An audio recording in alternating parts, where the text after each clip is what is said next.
समाजवादी पार्टियों ने केवल और केवल हमने देखा कोविड काल के बाद वो गए और डीएम साहब के उन्होंने एप्लीकेशन दिया और सारा सपा का नेता।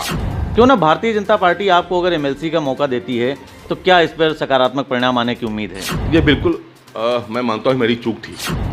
एक रामसैनिक गार्ड में एक जीर्ण श्रेणी कोई अवैध ढांचा था, तहसील के अंदर था, अधिकारियों ने न्याय संगत काम किया, कोर्ट का आदेश था, उन्होंने ढांचा गिरा दिया। 22 में फिर भगवा राज कायम करने में जुटी भाजपा, बूथों की मजबूती से चुनावी संग्राम जीतने की तैयारी।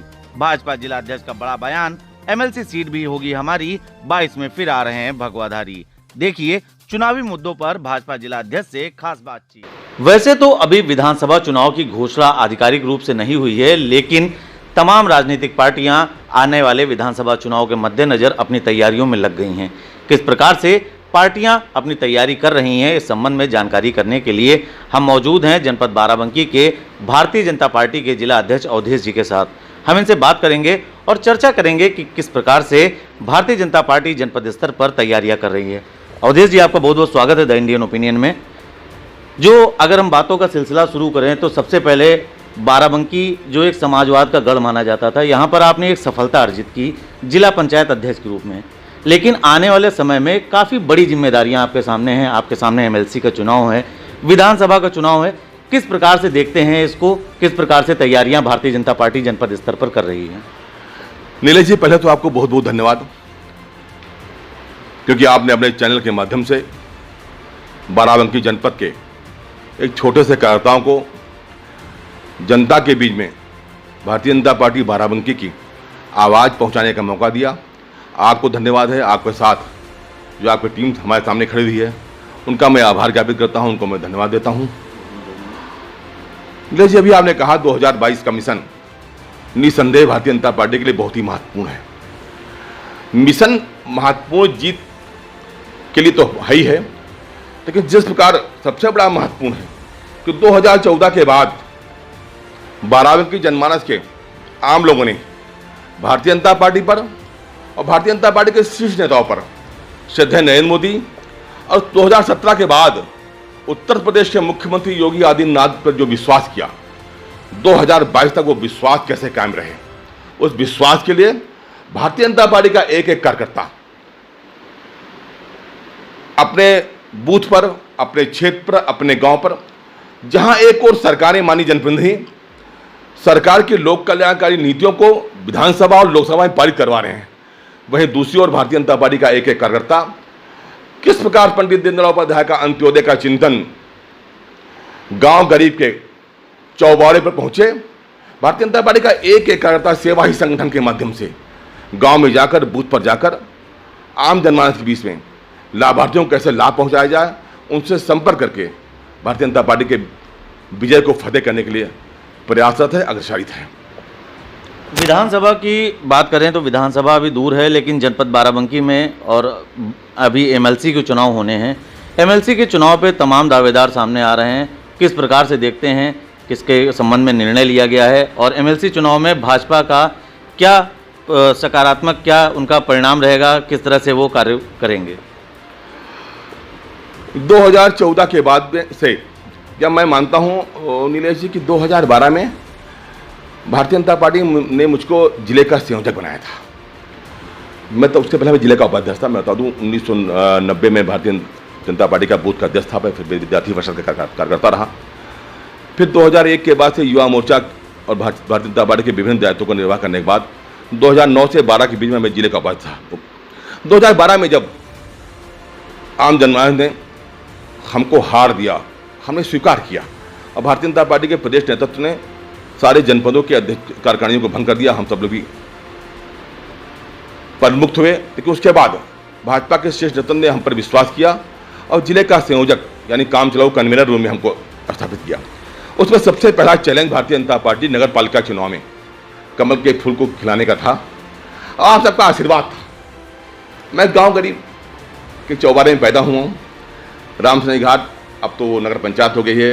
एक ग्राम सभा से मैं वहाँ आता था, सुबह खुद टाइप करके अपने घर से टिफिन लेके मैं आता था और सुबह 5 बजे आके यहाँ भारतीय जनता पार्टी के शीर्ष नेताओं के साथ चल के उनके पैर छू के, उनसे कंधे से कंधा मिला और कदम कदम मिला के कि भारतीय जनता पार्टी का पहला कमल नगर पंचायत में, नगर पालिका में कैसे खिले, ये मेरे लिए चैलेंज था। उस चैलेंज को हमने स्वीकार किया और शहर के आम लोगों से मिलकर, शहर के युवाओं से, नौजवानों से, माता और बहनों से आशीर्वाद लेकर 2012 में हार के बाद, आम चुनाव के हार के बाद, उसके तुरंत 7-8 महीने बाद जो चुनाव हुआ, भारतीय जनता पार्टी का कमल यहाँ खिला और भारतीय जनता पार्टी का नगर पालिका चेयरमैन पहली बार बारांकी में निर्वाचित हुआ। उसी प्रकार से 2014 में चुनाव हुआ। भारतीय जनता पार्टी के नेताओं ने, कार्यकर्ताओं ने मेहनत किया। 2014, 2017 MLC का भी चुनाव हुआ, ब्लॉक प्रमुख का चुनाव हुआ, जिला पंचायत का अध्यक्ष चुनाव हुआ। यानी कि पूरी तरीके से जीत का सिलसिला जो चला, बाधाएं आई, बीच में ब्रेक भी हुआ। उन्हीं के नाते मुझे विश्वास है, क्योंकि पंचायत चुनाव में हमने काम किया है। भारतीय जनता पार्टी के नेताओं ने, भारतीय जनता पार्टी के केंद्र सरकार ने, नरेंद्र मोदी जी ने पंचायत को मजबूत करने का काम किया है।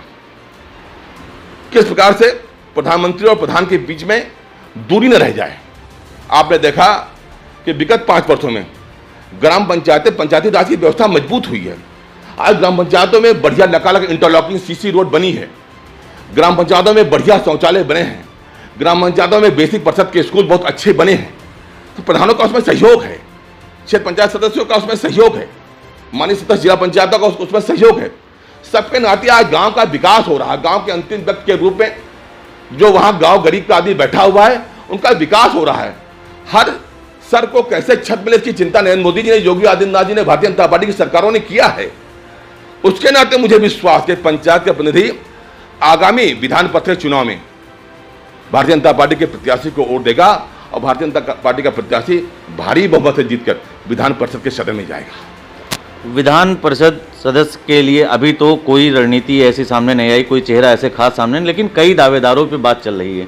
आप भी भारतीय जनता पार्टी के वरिष्ठ नेता हैं और काफ़ी समय से जुड़े हुए हैं। आपने जीत भी देखी, हार भी देखी है। क्यों ना भारतीय जनता पार्टी आपको अगर MLC का मौका देती है तो क्या इस पर सकारात्मक परिणाम आने की उम्मीद है? देखिए, भारतीय जनता पार्टी में दावेदार ज़्यादा हैं, इससे स्पष्ट है कि हमारी जीत सुनिश्चित है। और ये भारतीय जनता पार्टी की लोकतांत्रिक व्यवस्था में ये बहुत ही शुभ संकेत है, बहुत सगुन है कि भारतीय जनता पार्टी का छोटे से छोटा कार्यकर्ता, बड़े से बड़ा नेता सदस्य विधान परिषद के चुनाव लड़ने को तैयार है। जहाँ तक आपने कहा कि हमारे बारे में कहा, तो मुझे लगता है कि चाय बेचने वाला एक गुजरात के व्यक्ति राष्ट्रीय स्वयंसेवक संघ का प्रचारक देश का प्रधानमंत्री कब बन गया उसको नहीं मालूम था। एक आश्रम में रहने वाले योगी आदित्यनाथ, हम सबको मालूम है कहीं उनका नाम नहीं था, कहीं चर्चा नहीं थी, प्रदेश के मुख्यमंत्री हो गए। हम बूथ स्तर के कार्यकर्ता थे, बूथ के अध्यक्ष थे, छोटे कार्यकर्ता थे। हम कब जिला अध्यक्ष हो गए मुझको नहीं मालूम, ये सही बात है। हम तो भारतीय जनता पार्टी में राष्ट्र सेवा के लिए हम आए हैं। पंडित दीनदयाल उपाध्याय के एकात्म मानववाद के चिंतन के लिए आए हैं। परम पूज्य भगवाध्यक्ष की संवाहक डॉक्टर गेवार के वैचारिक अधिष्ठान पर बैठे हुए हम कहा करते हैं कि मदमस्त फकीरी धारी है, बस एक ही धुन, जय जय भारत, जय जय भारत। तो हम सब तो कार्यकर्ता हैं, काम करने के लिए आए हैं। जब कहीं पार्टी का शीर्ष नेतृत्व ने कहा कि आपको यहाँ बैठना है, वहाँ बैठ जाएंगे, आपको चुनाव लड़ना है, चुनाव लड़ेंगे, आपको संगठन काम करना है, संगठन का काम करेंगे। ये हम आपके भावनाओं का आदर करते हैं। आपको धन्यवाद है। जनपद बाराबंकी लखनऊ का सबसे करीबी जनपद है और यहाँ तक कि लखनऊ की और उत्तर प्रदेश की राजनीति बाराबंकी पर भी काफ़ी निर्भर करती है। बाराबंकी की 5 विधानसभाओं सीट पर आपने जीत हासिल की थी, उसमें से एक सीट के विधायक को आपने सांसद के तौर पर पेश किया जनता के सामने और जनता का समर्थन मिला। लेकिन उपचुनाव में आपकी प्रचंड सरकार थी, उसमें आप उपचुनाव हार गए और बाराबंकी की जो प्रमुख सदर सीट है उस पर आपको हार मिली। किस तरह से उस हार को आप स्वीकार करते हैं? ये बिल्कुल मैं मानता हूँ मेरी चूक थी, क्योंकि जयपुर का जो उपचुनाव हुआ तो सारे सर्वे बता रहे थे कि उत्तर प्रदेश में बाराबंकी जनपद की जयपुर की सीट भारतीय जनता पार्टी में खाते में आने से कोई रोक नहीं सकता है। मैं मानता हूँ कार्यकर्ताओं का चाहे आत्मविश्वास रहा हो, कहीं ना कहीं चूक हुई, क्योंकि जयपुर भी पहली बार हम आज़ादी के बाद जीते थे, इसलिए मेरे खाते में रहनी चाहिए और आगामी चुनाव में मेरे खाते में वो रहेगी। तो एक बात, बाराबंकी विधानसभा, जो मैंने पहले भी कहा, बाराबंकी विधानसभा में कभी कमल का फूल नहीं जीता, प्रयास किया। हमें लगता है कि आम जनमानस के निगाह में ये बात जरूर रही होगी कि भाजपा यहाँ जीत नहीं पाएगी, लेकिन हमारे प्रत्याशी ने बड़ी मेहनत किया, भारतीय जनता पार्टी कार्यकर्ताओं ने बहुत मेहनत किया। आपने देखा कि 68,000 वोट पाके हमारे प्रत्याशी ने हार स्वीकार किया और मुझे अब विश्वास है, क्योंकि बहुजन समाजवादी पार्टी का प्रत्याशी जो नंबर 2 पे था, वो आज भी भारतीय जनता पार्टी में हमारे साथ काम कर रहा है। वर्तमान जो हमारे प्रत्याशी चुनाव लड़े थे वो भी हमारे साथ काम कर रहे हैं। तो मुझे पूरा विश्वास, अभी हमने देखा ब्लॉक प्रमुख के चुनाव में हमने एक विशेष वर्ग को, जो दूसरी पार्टी के वोटर माने जाते हैं, मैंने उनको भारतीय जनता पार्टी में शामिल करवा के और भारी बहुमत से ब्लॉक प्रमुख देवाई बनवाया। तो अब मुझे पूरा विश्वास है कि बाराबंकी विधानसभा में आने वाला चुनाव 2022 का चुनाव भारतीय जनता पार्टी को जीतने से कोई रोक नहीं सकता है। मैं आपको विश्वास दिलाता हूँ, मैं आपसे वादा करता हूँ। लेकिन ब्लॉक प्रमुखी के चुनाव की अगर बात करें तो कई जगह पर आपकी रणनीति फेल भी हुई है, किस तरह से उसको स्वीकार करते हैं? कई क्षेत्रों पर आपने काफ़ी मेहनत किया, काफ़ी प्रयास किया, लेकिन उसके बाद भी वो सीट आपको हासिल नहीं हो सकी। हाँ नीलेश जी, पहली बार हम सब भारतीय जनता पार्टी के ने पहली बार ब्लॉक प्रमुख का चुनाव लड़ा था। चूक हुई, हम सबको अनुभव नहीं था, लेकिन फिर भी आम जनमानस ने यानी कार्यकर्ताओं ने मेहनत करके, पंचायत के प्रतिनिधियों ने भारी बहुमत से भारतीय जनता पार्टी के प्रत्याशी जिताया। और आगे जब कभी चुनाव होगा तो मैं विश्वास दिलाता हूँ कि बाराबंकी का कमल, बाराबंकी में भाजपा का कमल हर ब्लॉक प्रमुख में खिल के आएगा। मैं आपको विश्वास दिला रहा हूँ। विधानसभा की अगर बात करें तो वर्तमान समय में बाराबंकी जनपद में 6 प्रमुख विधानसभाएं हैं। किस प्रकार से तैयारी कर रहे हैं? पुराने जो आपके 4 विधायक हैं, आने वाले समय में उन्हीं के चेहरों पे मुहर लगाई जाएगी या चेहरे बदले जाएंगे, किन्हीं और को मौका दिया जाएगा? क्या विशेष रणनीति रहेगी आने वाले विधानसभा चुनाव को लेते हुए? किस प्रकार से विधायकों के कार्यों का मूल्यांकन किया जाएगा, इसके बारे में बताएं। नीलेश जी, भारतीय जनता पार्टी प्रत्याशियों के सहारे चुनाव कम अपने राजनीतिक एजेंडा, अपने वैचारिक अधिष्ठान, कार्यकर्ताओं के दम पर चुनाव लड़ती है। हम सरकार बनने के बाद 2017 के चुनाव के बाद भी हमारे कार्यकर्ता शासक दल के कार्यकर्ता नहीं बने, सेवक दल के कार्यकर्ता बनकर हमने काम किया है। जहां सरकारों ने लोक कल्याणकारी नीतियों को लागू किया तो भारतीय जनता पार्टी के कार्यकर्ताओं ने उन कल्याणकारी योजनाओं को गांव तक कैसे पहुंचे आपने देखा। हम हर समय लगे थे, हमने हर अभियान में गांव में चौपाल लगाई, गांव में गरीबों के दरवाजे हम गए, हमने भौतिक सत्यापन कराया। हमारे कार्यकर्ताओं ने रात रात चौपाल लगाई, रात का प्रवास भी हुआ। आगामी कार्यक्रम होने वाले हैं। अभी हमने देखा कि 25 तारीख से भारतीय जनता पार्टी ने बूथ विजय अभियान की शुरुआत की, जिसके अंतर्गत बूथ की समितियों को सत्यापित करने का काम हुआ, बूथ पर पन्ना प्रमुख बनाने का काम हुआ, 5 स्मार्टफोन, 5 मोटरसाइकिल धारकों की सूची ये भारतीय जनता पार्टी ने तैयार किया। और अभी प्रबुद्ध वर्ग का सम्मेलन हर विधानसभा में होने वाला है। अभी तुरंत 19 तारीख को लगभग 4.5 साल योगी सरकार के पूरे होने वाले हैं।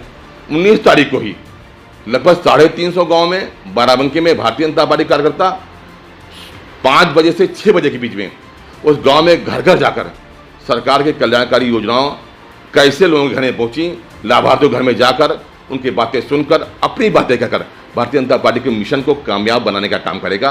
और 25 सितंबर से वो जो पन्ना प्रमुख हमने बनाए हैं, उन पन्ना प्रमुखों का सम्मेलन भी अपने मंडल स्तर पर होगा। उसके नाते भारतीय जनता पार्टी की जीत सुनिश्चित रहेगी। सरकार के 4.5 साल के अगर कार्यकाल की बात करें तो जैसा कि आपने बताया कि भाजपा जमीनी स्तर पर काम कर रही है, समाजवादी पार्टी लगातार एक मुद्दा बना रही है कि भाजपा जो भी उन्होंने अब तक उद्घाटन किए हैं, जो भी कार्य किए, वो सपा सरकार के समय की थी। बार बार वो भाजपा को घेर रहे हैं। कोरोना एक ऐसी विभीषिका आई जिसमें लाखों लोग बीमार पड़े, कईयों की मौत हुई, ऑक्सीजन की कमी से कई समस्याएं सामने आई। एक विभीषिका को झेला, पूरा देश झेल रहा था, भारत ने भी झेला, लेकिन उत्तर प्रदेश की स्थिति को लगातार एक मुद्दा बनाया जा रहा है और इस पर समाजवादी पार्टी और तमाम अन्य विपक्षी पार्टियां लगातार बात कर रही हैं। किस तरह का माहौल था? इस बात को किस तरह से जनता को समझाएंगे? किस प्रकार से आपकी पार्टी ने काम किया? नितिन जी, पहले तो आपकी इन प्रश्न में 2 प्रश्न थे आपकी इस बात में। पहले तो मैं बता दूं, जो उन्होंने कहा कि हमारी की हुई शिलान्यास किए हुए सड़कों का विकास कार्य की योजनाओं का भारतीय जनता पार्टी उद्घाटन करती है। चुनाव के समय केवल 10% आप विकास के नाम पर केवल एक टोकन मनी दे दो, 90% पैसा कहां से आएगा, इसकी चिंता आपने कभी नहीं की। आपने शिलान्यास किया, जनता के बीच में क्या है, जनता जान गई थी कि आपको फर्जीवाड़ा है। इससे पहले भी सरकारें आपकी आई थी, समाजवादी पार्टी सरकारें आई थी, उन्होंने ऐसा ही किया था। जनता जानती थी, क्योंकि आपने बजट कैसे आए, सरकार में राजस्व कैसे आए, उस पर आपने चिंता नहीं की। क्यों? आपने खनन माफिया को बढ़ाया, आपने ठेका कोटेदारी पट्टे में भ्रष्टाचार किया। जो पैसा राजस्व में आना था, आपकी जानकारी में कि भारतीय जनता पार्टी की सरकार में अपने जनपद में घाघरा के नदी के किनारे, जिसको आप चांदी कहते हो, उस खनन में सरकार ने पूरी पारदर्शिता की और आज 50 लाख रुपए भारतीय जनता पार्टी सरकार में सरकार के खाते में मौजूद है, जिसके नाते विकास की योजनाएं घाघरा के किनारे हो रही हैं, उनके गांव में विकास की योजनाएं पहुंच रही हैं। हमने काम किया है, हमने भ्रष्टाचार मुक्त, जो भारत भ्रष्टाचार मुक्त उत्तर प्रदेश का संकल्प लिया था, उस संकल्प में हमने विकास की योजनाओं का काम किया, केवल शिलान्यास नहीं किया है। हमने कोविड की बात कही, हमने बिल्कुल ठीक कहा, स्वाभाविक था। 100 साल के बाद लगभग ये महामारी आई। हम शासक दल के कार्यकर्ता थे, शासक दल, हम सत्ता हमारी है, हमारी जिम्मेदारी बनती है, जनता समीक्षा करती है, हमने स्वीकार किया। लेकिन ये सही है कि पूरे कार्यकाल में कोरोना के, चाहे पहला आपने देखा जो पहली लहर आई, उसमें भी आपने देखा कि लॉकडाउन हुआ, भारतीय जनता पार्टी की सरकारों ने अपना जो काम किया वो किया। भारतीय जनता पार्टी के शीर्ष नेतृत्व ने, जेपी नड्डा जी ने हम लोग को निर्देश किया, भारतीय जनता पार्टी के शीर्ष नेतृत्व श्रीमान स्वतंत्र देव सिंह जी ने हम सबको निर्देश किया कि भारतीय जनता पार्टी का एक एक कार्यकर्ता गांव में कोई भूखा न रहे, गांव में दवाओं का कोई अभाव न हो, गांव में कैसे राशन पहुंचे। सरकार जहां कोटेदारों के माध्यम से राशन पहुंचाती थी, भारतीय जनता पार्टी कार्यकर्ता समाज के माध्यम से, आप सब लोगों के माध्यम से कैसे घर में लोगों को कच्चा राशन पहुंचे, कैसे लोगों में बने हुए पूरी की खाने के पैकेट पहुंचे, ये भारतीय जनता पार्टी के कार्यकर्ताओं ने किया। और तो और आपने देखा तो समूचे दिल्ली और हरियाणा से लोग, प्रवासी मजदूर जब पैदल आए, जब दिल्ली से लखनऊ के पैदल जा रहे, तो हमने देखा कि भारतीय जनता पार्टी के एक कार्यकर्ताओं ने, चाहे वो NH हैदराबाद का रहो, चाहे NH का यहाँ रहो, आपके गोरखपुर का रहो, चाहे बहराइच का रास्ता रहो, भारतीय जनता पार्टी के कार्यकर्ताओं ने जगह जगह गली गली कैमरा लगा के अपनी जान की बिना परवाह किए, आपने देखा कि सेवा का काम किया, भोजन दिया, राशन के पैकेट दिया, बिस्किट दिया, पानी दिया, दूध दिया, काढ़ा दिया, सैनिटाइजर दिया। और तो और जब भारतीय जनता पार्टी कार्यकर्ताओं ने देखा कि नंगे पैर प्रवासी मजदूर आए हैं, तो हम सब लोगों ने स्वयं अपने हाथ से उनको चप्पल पहनाने का काम किया। और आपने देखा कि भारतीय जनता पार्टी की सरकार में भी कोरोना काल में सबसे ज़्यादा जनप्रतिनिधि अगर कहीं कोरोना के काल के गाल में समाये तो भारतीय जनता पार्टी सरकार में थे। विधायक हमारे नहीं रहे, मंत्री हमारे नहीं रहे, हमारे जनपद में हमारे ब्लॉक प्रमुख सेवा करने के बाद कोविड से प्रभावित हुए, वो नहीं रहे। मैं स्वयं, हमारे सांसद, हमारे विधायकगण, क्योंकि हम सेवा का काम कर रहे थे जनता के बीच में, हम घर में दुबके नहीं, इसलिए हम सब कोविड से प्रभावित हुए। और दुर्भाग्य था क्या मैं देखा, हमारे वैचारिक अधिष्ठान, हमारे राष्ट्रीय स्वयंसेवक संघ के माने जिला कार्यवाह तत्कालीन श्रीमान अजय चतुर्वेदी जी भोजन का पैकेट बांटते बांटते आपके सामने, इसी कार्यालय के सामने सड़क मार्ग पर गाल के गाल में समाहित हो गए, उनकी मृत्यु हो गई, हमारे बीच में नहीं रहे। इससे बड़ा सेवाकार भारतीय जनता पार्टी को कौन सा उदाहरण होगा। हम समाजवादी पार्टी के कार्यकर्ताओं को बांधे करते हैं, क्या आपने ट्विटर के माध्यम से, आपने केवल ट्वीट कर दिया, ट्विटर के माध्यम से सेवा काम नहीं होता है। आपने कोई काम नहीं किया, आपने पूरे तरीके से कोरोना, चाहे पहली रह रही हो चाहे कोरोना की दूसरी रह रहे हो, आप कभी दिखाई नहीं दिए। आपने देखा कि 15 तारीख 30 तारीख के बीच में, मैं मानता हूं कि अप्रैल के बीच में लहर ज्यादा थी, अपने प्रदेश के मुख्यमंत्री योगी आदित्यनाथ जी कोविड से प्रभावित हुए। 29-30 तारीख को जैसे ही वो कोविड के से निकल के बाहर आए, आइसोलेशन से बाहर आए, हमने देखा कि DRDO का पहला अस्पताल की देखने की बात थी। जिस दिन अपने प्रदेश के मुख्यमंत्री ने अपने घर से कदम बाहर निकाला, उत्तर प्रदेश की पूरी व्यवस्था तत्काल मुख्यमंत्री ने अपने हाथों में लेकर कोरोना हारा, उत्तर प्रदेश जीता। और तो समाजवादी पार्टी की बात करते हो, मैं तो अखबार डेली देखता था, मैं सोशल मीडिया में देखता था, एक रामसैनिक गार्ड में जीर्ण श्रेणी कोई अवैध ढांचा था, तहसील के अंदर था, अधिकारियों ने न्यायसंगत काम किया, कोर्ट का आदेश था, उन्होंने ढांचा गिरा दिया। समाजवादी पार्टियों ने केवल और केवल, हमने देखा कोविड काल के बाद वो गए और डीएम साहब के उन्होंने एप्लीकेशन दिया और सारा सपा का नेता बाहर खड़ा होकर फोटो खिंचवाया, वहीं से अपनी गाड़ी पर के चला गया। केवल एक फोटो, आप पूरा अखबार उठा लो, समाजवादी पार्टी का केवल एक केवल फोटो केवल कोविड कार्यकाल की केवल वही आएगी, बाकी सारा काम किसने किया, तो भारतीय जनता पार्टी कार्यकर्ताओं ने किया। भारतीय जनता पार्टी ने मीडिया के लोगों की सेवा की। और तो है जो अपने अखबार की वितरक बंधु हैं, हम तो सुबह 3 बजे पहुंचे आपके दोनों घर में, हमने उनको भी राशन देने का काम किया, किट देने का काम किया, हमने सेवा किया, हमने कोई पैर पखारे, हमने पैर छुए हैं। कोविड काल में हमने सेवा का, सेवा इस संगठन का माध्यम से, क्योंकि हमने कहा था, हमारी सरकार ने कहा था, हमारी जनसंघ के स्थापना के समय दीनदयाल जी ने कहा था कि जनसंघ की स्थापना सत्ता प्राप्ति के नहीं, अपितु समाज के निर्माण के लिए है। अगर समाज के निर्माण में कहीं सत्ता बाधक बनती है तो हम सत्ता के माध्यम से समाज के निर्माण काम करेंगे। भारतीय जनता पार्टी कार्यकर्ताओं ने आम जनमानस का दिल जीतकर सत्ता प्राप्त की। जब सरकार हमारी, मैं पुनः सेवक दल के रूप में आया। आपने देखा कोविड काल में, कोविड काल के पहले भी 9 अगस्त के क्रांति के दिन भारतीय जनता पार्टी कार्यकर्ताओं ने, मैंने स्वयं खून देने का काम किया, रक्तदान हमने किया है। हमने खून दिया है, कोरोना काल में युवा मोर्चा कार्यकर्ताओं ने खून दिया है, और हमने ब्लड बैंक के कैंप लगाए हैं, हमने काम किया, काम बनाते हम जनमानस के बीच में आएंगे। हम सेवा करना चाहते हैं और सेवा करेंगे। सपा की फोटो की बात आपने की कि तमाम उनके नेतागढ़ फोटो जाके खिंचाए। जनपद बाराबंकी में आपके पास 4 विधायक हैं, 1 सांसद हैं। केंद्र और राज्य में आपकी पूर्ण बहुमत से प्रचंड सरकार बनी हुई है। इसके बावजूद जनपद बाराबंकी के जो प्रमुख मार्ग हैं, जो सदर विधानसभा के अंतर्गत जो प्रमुख मार्ग हैं, उस पर समाजवादी पार्टी के नेताओं के स्वागत गेट लगे हुए हैं। भाजपा ने एक कदम क्यों नहीं उठाया? हम स्वागत गेट पर विश्वास नहीं करते हैं। कैसे गरीबों को राशन मिले, कैसे खेत में पानी मिले, कैसे भारतीय जनता पार्टी का जो संकल्प था कि जिला मुख्यालय पर 24 घंटे बिजली मिले, तहसील मुख्यालय पर 20 घंटे बिजली मिले, गांव में 18 घंटे बिजली मिले, हमने उस पर विश्वास किया, हमने उस पर काम किया। हमारे विधायकों ने, सांसदों ने उस पर काम किया। गेट में लगा, उन्हें अपने नेताओं का नाम किया, उनका अपना काम किया। हमने काम किया, काम के नाते हमने काम किया। हम जनता के बीच में जाएंगे। आपने देखा कि कोविड काल में विधायक और सांसद कोविड होने के बावजूद अपने घर से उन्होंने काम किया, सेवा काम किया। हम गेट पर विश्वास नहीं करते हैं, हम काम पर विश्वास करते हैं। विधानसभा चुनाव की तैयारियां जोर शोर पर चल रही हैं। ऐसे समय में क्या लगता है कि जनता किस प्रकार से आपको साथ देगी? प्रमुख रूप से क्या देखते हैं कि जनपद में आपका मुकाबला किस पार्टी से होने जा रहा है? समाजवादी पार्टी मौजूद है, कांग्रेस मौजूद है, ओवैसी साहब की भी वापसी हो रही है, ओवैसी साहब भी आएंगे, आम आदमी पार्टी भी। किस तरह से देख रहे हैं भारतीय जनता पार्टी किस तरह से जीत हासिल करेगी? हमें लगता है कि भारतीय जनता पार्टी बाराबंकी में या संपूर्ण उत्तर प्रदेश में सारी राजनीतिक पार्टियां, चाहे आपने सपा का नाम लिया, चाहे बसपा का नाम लिया, चाहे कांग्रेस का नाम लिया, चाहे आपका या और पार्टियां हैं, वो भी जो हमने ओवैसी साहब का नाम लिया, ये सब केवल नंबर 2 और 3 की लड़ाई में है।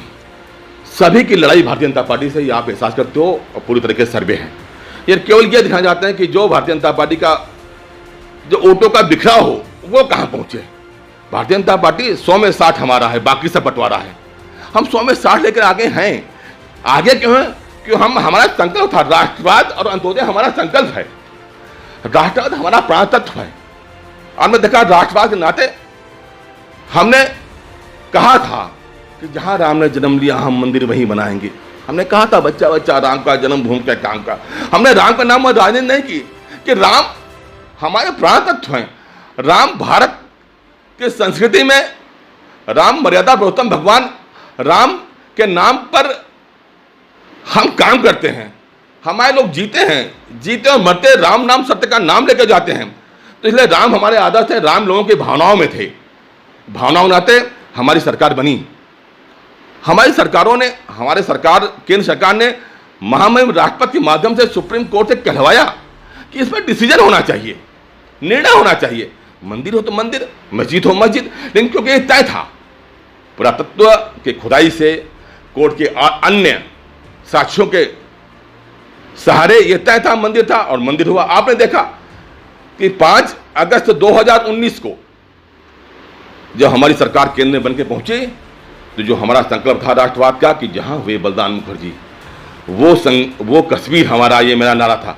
हमने कहा था हिंदुस्तान का रहने वाला प्रत्येक व्यक्ति, चाहे वो कश्मीर से कन्याकुमारी का हो, चाहे अटक से कटक का हो, वो पूरे देश में एक साथ रह सकता है। इसलिए हमने वन नेशन वन कार्ड की व्यवस्था की थी। हम नहीं मानते थे कि जम्मू कश्मीर में हमारे परिवार का कोई व्यक्ति जाए, हमारे अल्पसंख्यक वर्ग का कोई, मुस्लिम वर्ग का भी कोई माताएं बहनें जाए, वहां की नागरिकता नहीं पाए। ये एक अन्याय था। तो हमने उस संकल्प को पूरा किया 5 अगस्त को। और 5 अगस्त 2020 को पुनः जब वो दिन आया, तो हमने देखा अपने देश के यशस्वी प्रधानमंत्री प्रधान सेवक नरेंद्र मोदी जी ने जाकर राम मंदिर के शिलान्यास किया, नींव पूजन किया। और फिर 5 अगस्त जब 2021 आई, तो हमने देखा जो हमने कहा अंत्योदय हमारा संकल्प था। गरीबों को पेट पालने का काम हमारा था। 80 लाख से ज्यादा उत्तर प्रदेश के परिवारों को एक साथ भारतीय जनता पार्टी की सरकार ने, भारतीय जनता पार्टी कार्यकर्ताओं के देख रेख में कैसे उनको निःशुल्क राशन मिले, कैसे वो सम्मान से रहें, कैसे उनका पेट भरा जाए, कैसे गरीबों के खाते में 1000 रुपए बिना कोई भ्रष्टाचार का पहुंचे, कैसे नहरों में पानी पहुंचे, कैसे उनके सर पर छत पहुंचे, कैसे माताएं बहनें स्वच्छ भारत अभियान नाम से इज्जत बचा के इज्जत घर में शौचालय में जाएं। ये भारतीय जनता पार्टी ने 5 अगस्त को पूरा करने का काम किया था। यानी राष्ट्रवाद अंत्योदय जो हमारा संकल्प था, हम उस संकल्प को पूरा कर रहे हैं। उस प्रण को पूरा कर रहे हैं, उस संकल्प बनाते आम जनमानस भारतीय जनता पार्टी की ओर देख रही है। आम जनमानस कहता है कि कथनी और करनी में भारतीय जनता पार्टी में कोई अंतर नहीं है। इसके नाते आज भी बाराबंकी जनपद का आम नागरिक, आम किसान, चाहे वो अगड़ा हो चाहे पिछड़ा हो, क्योंकि हमने कोई नीतियां कोई भेदभाव से नहीं की। हमने हिंदू और मुसलमान नहीं देखा, हमने अगड़ा और पिछड़ा नहीं देखा, हमने केवल गरीब और गरीब देखा। हमने अंत्योदय के बीच में बैठे उस भगवान को देखा जो गांव में बैठा हुआ है, जो किसान जिसके पसीने से बूंद टपक कर खेतों से अनाज पैदा होता है। हम तब भरण पोषण करते हैं। आपने रामराज्य की बात की, अन्य पार्टियां लगातार ये कहती हैं कि भाजपा में कानून व्यवस्था सही नहीं है। कानून व्यवस्था के ऊपर लगातार उनके द्वारा सवाल उठाए जाते हैं। सपा लगातार कहती है कि कई जगह पर ऐसी घटनाएं हो रही हैं, उसके बाद भी भाजपा जो है रामराज्य लाने का वादा की थी, लेकिन उसके बाद भी अभी रामराज्य वापस नहीं आया है। नीलेश जी, एक कहते हैं कि सूप बोले बोले चलनी क्यों बोले, जिसमें 72 छेद। सरकार बनने के बाद योगी आदित्यनाथ जी ने देखा था, जितने सिरफे लोग थे आपने देखा, स्कूल कॉलेज के सामने जो घूमने वाले लोग थे, लफंगे लोग थे, घर में दबक गए, आपने देखा था। और उनको दिक्कत ये नहीं है, उनको दिक्कत है जो समाजवादी सरकार में जो पनपे हुए गुंडे थे, लफंगे थे, उनकी दुकानें बंद करी। अगर उन्होंने बदमाशी की तो हमने इनकाउंटर किया, चाहे वो जात कोई रहा हो, चाहे मजहब कोई रहा हो, चाहे धर्म कोई रहा हो, हमने काम किया है। या तो अपराधी जेल में गया या अपराधी का इनकाउंटर हुआ। इसलिए जीरो टॉलरेंस पर हमने काम किया। आपने देखा समाजवादी पार्टी में बोनट पर बैठकर सीओ घुमाया जाता था, सीओ लटाया जाता था। भारतीय जनता पार्टी सरकार में अगर कहीं कानून व्यवस्था की स्थिति बिगड़ी तो एफआईआर तुरंत हुआ। बड़े से बड़ा अगर भारतीय जनता पार्टी कार्यकर्ता है तो संविधान में यह है कि एफआईआर तो लाद की जाए, जांच होगी, जो मुक्त होगा, जो अपराधी होगा वो जेल जाएगा। तो बड़े से बड़ा भारतीय जनता पार्टी करता, चाहे छोटे छोटा करता रहो, अगर उसके ऊपर कानून व्यवस्था खिलवाड़ की कोई बात आई और किसी ने नगर न्याय मांगने की कोशिश की तो उस पर मुकदमा लिखा गया है, या कोई जानकारी में बाराबंकी जनपद में भी ऐसा है। इसलिए केवल और केवल समाजवादी पार्टी परेशान है, क्योंकि आपको ध्यान हो, मैं आपको याद दिलाता हूँ थोड़ा कि 2002 में भारतीय जनता पार्टी सरकार जाने के बाद तो उस समय उत्तर प्रदेश में मुलायम सिंह की सरकार थी, और 2007 में जब मायावती जी चुनाव लड़ी तो उन्होंने कहा था कि चढ़ गुंडों की छाती पर मोहर लगाओ हाथी पर। और उन्होंने गुंडों की छाती पर यह नारा देकर आम जनमानस में वोट मांगा। लोगों ने विश्वास किया, लोगों ने वोट दिया। लेकिन 2007 और 12 के बीच में जिसका जाति और सांप्रदायिक दंगे हुए, फिर अखिलेश जी की पार्टी ने वोट मांगा। उन्होंने कहा कि गुंडे चढ़ गए हाथी पर, गुंडे चढ़ गए हाथी पर और गोली मारे छाती पर, ये नारा उन्होंने दिया। जनमानस ने विश्वास किया। फिर उसके बाद 2012 और 17 के बीच में छुपा नहीं है जिस प्रकार से गुंडागर्दी भ्रष्टाचार का बोलबाला हुआ। हमने कहा कि ना गुंडागर्दी ना भ्रष्टाचार, अब की बार भाजपा सरकार। हमारा वादा था कि ना गुंडागर्दी ना भ्रष्टाचार, अब की बार भाजपा सरकार। आपने देखा भ्रष्टाचार के मुद्दे पर विपक्षी पार्टियां आरोप सिद्ध करने की बात तो बहुत दूर, लगाने की किसी की हिम्मत नहीं हुई। हमने गुंडागर्दी के मुद्दे पर जीरो टॉलरेंस अपनाई। पूरे तरीके से गुंडागर्दी उत्तर प्रदेश से दूर है। एक चैनल ने निजी सर्वे करवाया, उसमें भारतीय जनता पार्टी को वो बहुमत दिखा रहे हैं कि उनको फिर जीत हासिल हो रही है। उसी मुद्दे पर लेते हुए बाराबंकी की विधानसभा की सीटों पर जनता से किस प्रकार से आप अपना आशीर्वाद मांगेंगे और क्या उम्मीद है किस प्रकार से जीत हासिल होगी? सरकार की लोक कल्याणकारी नीतियों के सहारे भारतीय जनता पार्टी कार्यकर्ताओं के सेवक दल के कार्यकर्ता के रूप में सेवा ही संगठन के माध्यम से जो आम जनमानस ने हमें सेवा की, उस सेवा के नाते, राष्ट्रवाद और अंत्योदय के संकल्प को पूरा करने के नाते मुझे पूरा विश्वास है। जो आपने सर्वे देखा उसमें तो केवल अभी आंधी दिखाई भारतीय जनता पार्टी की। 2022 के चुनाव के आते आते जिस दिन भारतीय जनता पार्टी के पक्ष में चुनाव होगा तो ये आंधी तूफान में परिवर्तित होगी और भारतीय जनता पार्टी की सरकार 350 से ज़्यादा सीटें जीतकर लखनऊ में सरकार बनाएगी। उत्तर प्रदेश की धरती पर पुनः भारतीय जनता पार्टी की सरकार बनेगी। बाराबंकी में 6 की 6 सीट पर भारतीय जनता पार्टी में विधानसभा में कमल का फूल खिलेगा। इन्हीं शब्दों के बाद मैं अपनी बात समझता हूँ। बहुत बहुत धन्यवाद अध्यक्ष जी। आप थे जनपद बाराबंकी के भारतीय जनता पार्टी के जिला अध्यक्ष अवधेश श्रीवास्तव जी। उन्होंने बताया कि लोक कल्याणकारी नीतियों के चलते वो जनता से फिर से आशीर्वाद मांगेंगे और आपका दावा है कि जनपद बाराबंकी में एमएलसी की सीट के साथ साथ बाराबंकी की 6 की 6 विधानसभा सीट पर यह जीत हासिल करेंगे। हालांकि ये देखने वाली बात है कि आने वाले समय में यह किस प्रकार से प्रभावी होता है। जनपद बाराबंकी से कैमरा पर्सन सरदार परमजीत सिंह के साथ नितेश मिश्रा।